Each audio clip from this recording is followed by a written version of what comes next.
Ya, sebenarnya mana-mana parti yang tahalluf, yang kerjasama dengan parti bukan Islam, seperti di Malaysia ni mungkin nama parti DAP ataupun gerakan MCA, MIC, itu semua dia panggil tahalluf, tahalluf siasi dia panggil.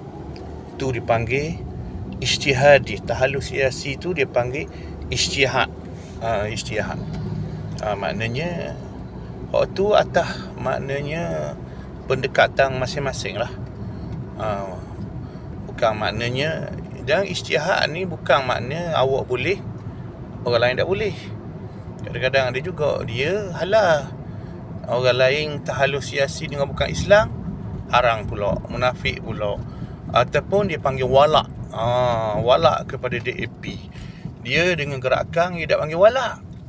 Dia kata dia tak walak dengan gerakan, dia tak walak.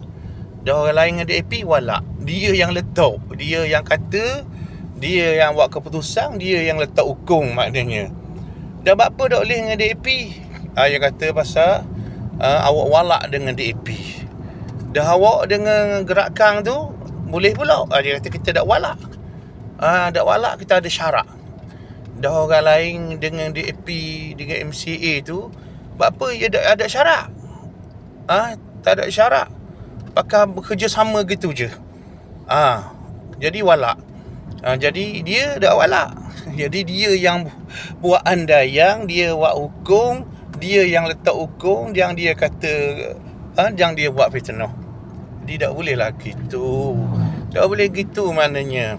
Dalam Islam, dalam bab politik, ia panggil urusan ijtihad, kerjasama dengan mana-mana kumpulan maknanya parti.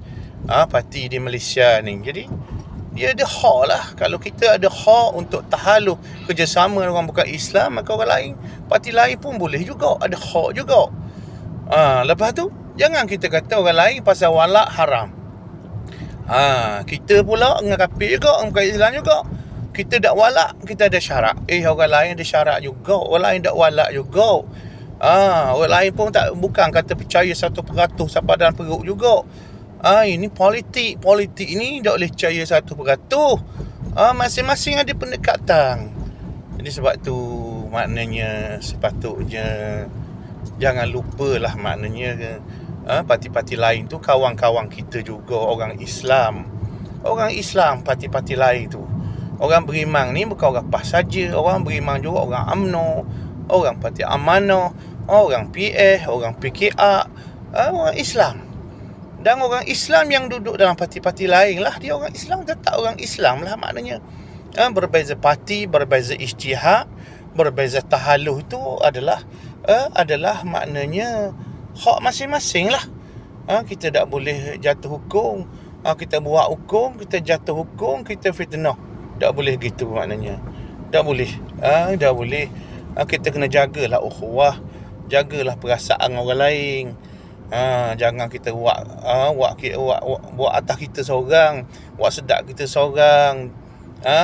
Kalau kita wasiati, orang lain pun wasiati juga. Kalau kita jadi sakit hati, orang lain ada sakit hati juga.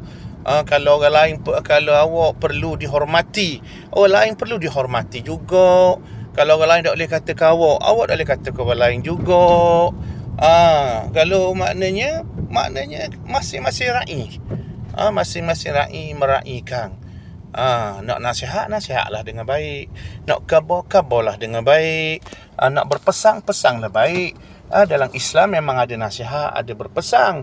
Tapi pesang, nasihat mestilah dengan baik. Bukan makna apabila Quran suruh berpesang, hadis suruh berpesang, kita gomoh ikut sedap mulut kita. Tak boleh. Kena jaga perasaan orang lain. Sampai bila maknanya nak berpolitik, sampai jadi masam muka, sampai jadi balas, sampai rasa sakit hati, maknanya tak boleh. Masjid-masjid, surah-surah gitu juga. Jangan kita ambil peluang maknanya untuk memburukkan orang lain ataupun membuat fitnah dalam masjid, atas mimbar, ataupun hukum orang lain, kata-kata benci kepada orang lain. Maknanya jaga baik-baik. Islam ni makna agama akhlak dia panggil, agama adil, agama indah, agama hormat menghormati maknanya. Jadi kita walaupun duduk di zaman mana, di bumi mana pun, kita tetap dengan Islam, tetap dengan keadilan, tetap dengan ukhuwah, tetap dengan perpaduan. Itu sepatutnya. Wallahu taala a'lam.